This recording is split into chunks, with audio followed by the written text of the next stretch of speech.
রাধে রাধে বন্ধুরা, কেমন আছো তোমরা? আশা করি সকলেই খুব ভালো আছো আর আমিও খুব ভালো আছি। হাতের প্যাকেটগুলো দেখে আবার অন্য কিছু ভাইবো না, এর মধ্যে আছে কিন্তু টুকরা কাপড়।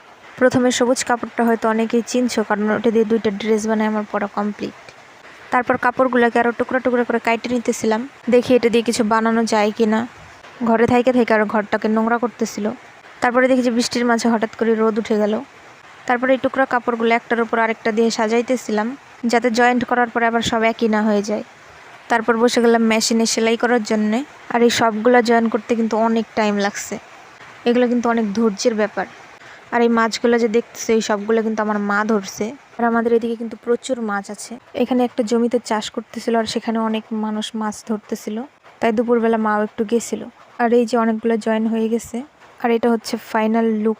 এটা কিন্তু পুরাটা আজকে করি নাই, অর্ধেকের বেশি আগেই করা ছিল। তারপরে মা গেছিল কটা শাপলা তুলতে, সেখান থেকে ডাকতেছিল যে পেয়ারা খাবি নাকি। এগুলো কিন্তু পাকে নাই, তারপরেও তুলে আনলো। আর এটার নাম জানা থাকলে কমেন্টে বইলো। টাটা সবাইকে।